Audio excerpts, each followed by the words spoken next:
बर्बाद होता है। तो हमें क्या, देखो अगर आपको होली खेलना है तो तिलक होली खेलें, अगर नहीं आपको खेल रही है तो बाजार में इको फ्रेंडली कलर मिल जाते हैं, फूलों के कलर मिल जाते हैं, जिससे आप होली खेल सकते हो। उससे पानी भी बचेगा और आपकी स्किन स्वस्थ रहेगी। दूसरा है कि हमें पानी को बचाना है, पेड़ों को भी बचाना है। तो बहुत से अभी सर बता रहे थे कि हम लोग जाते, पिछली बार भी हमने होलियों में से कचरा निकाला था, तो उसमें क्या, जैसे बहुत से लोगों को जूता चप्पल का काम होता है या बैगों का काम होता है, या घर में कोई भी पुराना चीज़ पड़ा हुआ है तो उसको उठा के बोरिया भर के बहुत सारा बंडल सा बना के होलियों में रखाते हैं। बहुत सारा, मतलब उसमें लकड़ी कंडे के अलावा इतना कचरा होता है, आप लोग के आसपास भी होता होगा, बहुत सारा कचरा होता है, उसको रखाते होली में। पहले होली ऐसे होती थी क्या, सिर्फ कंडे होते थे और लकड़ी होती थी। आजकल पूरा जो भी केमिकल कचरा है सारा उसी में डाल दिया जाता है। तो हमें क्या, देखो इन सब चीज़ों से बचना, आप इको फ्रेंडली तरीके से होली मनाएं, या कंडे और सूखे जो भी आपका पेड़ वगैरह घास फूस होता है उसकी लकड़ी रखें। और पेड़ों को नहीं काटते, पेड़ हरे भरे पेड़ होते हैं, जंगल खत्म होता जा रहा है और पेड़ों को काटते जा रहे हैं। होलियों में क्या होता है, हरे भरे पेड़ों को काट के और उनका डालियाँ को रख दिया जाता है बड़ी होली करने के लिए। कंपटीशन नहीं करें, जैसे किसी के मोहल्ले में होली जल रही है तो वो बच्चे ज़्यादा करते हैं कि वो क्या करेंगे, आज से बड़ी मैं अपने मोहल्ले की होली रखूँगा, इस तरह का नहीं करें। देखो एक प्रथा होती है होली पे बुराई का करना, सभी लोग जानते हैं ना। तो ये क्या, हमें छोटी होली जला लेंगे तो वो भी उसी जैसी रहेगी कि हमने होली मना ली। अगर बहुत बड़ी जलाएंगे तो उससे कोई ज़्यादा प्रभाव नहीं पड़ेगा, सिर्फ आदमी की भावनाएं होती है कि हमने होली जलाई है, हमने प्रथा का अंत किया, बुराई का, अच्छाई का बुराई का, इसका उस चीज़ का ध्यान रखना है बस।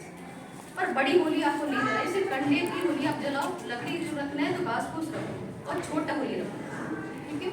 दूसरा है जो कलर होते हैं केमिकल, सभी बताया ना केमिकल के कलर होते हैं, तो आप फूलों के कलर बाजार में मिलते हैं, अगर बाजार से लाएं तो ज़्यादा अच्छा होगा, और नहीं ला सकते तो घर पर भी बना सकते हैं। फूल है हमारे पास, गेंदे का फूल भी होता है, गुलाब भी होता है ना।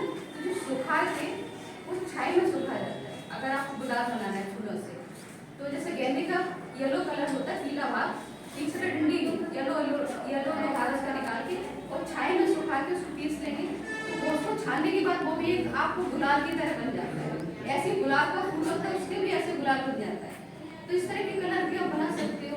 ग्रीन कलर पालक से बना सकते हो, कोई भी पेड़ों की वगैरह लेके उसको बॉईल करना होता है, बॉईल करने के बाद सुखा के पीस लो, वो ग्रीन कलर बहुत अच्छा बनता है। चुकंदर अपने आप ही कलर होता है, आप उसको कद्दूकस करके सुखाएंगे तो वो भी उसका गुलाल बन जाएगा। लिक्विड गीले वाले से खेलेंगे तो वो भी आपकी स्किन खराब नहीं होगी, है ना, और पानी भी ज़्यादा बर्बाद नहीं होगा उससे, आपके कपड़े भी खराब नहीं होंगे।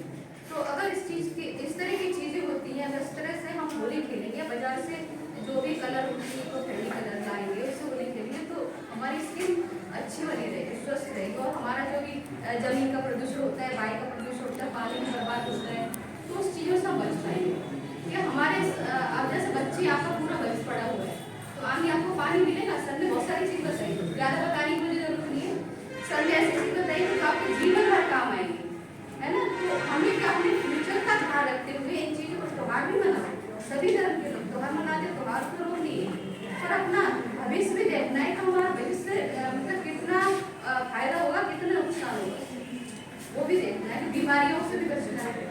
तो इको फ्रेंडली तरीके से होली मनाएं, छोटी होली, ठीक है।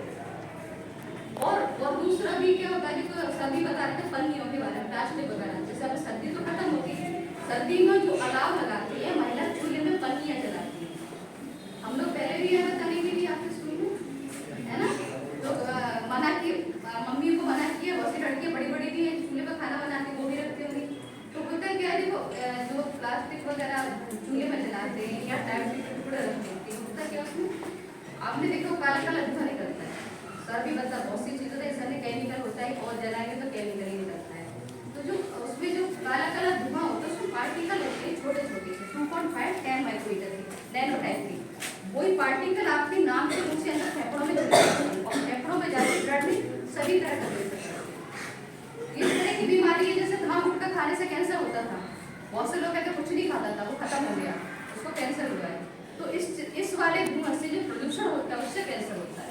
जो अभी लोग खत्म हो रहा है ना, कैंसर से खत्म हो गया, वो कुछ नहीं करता था।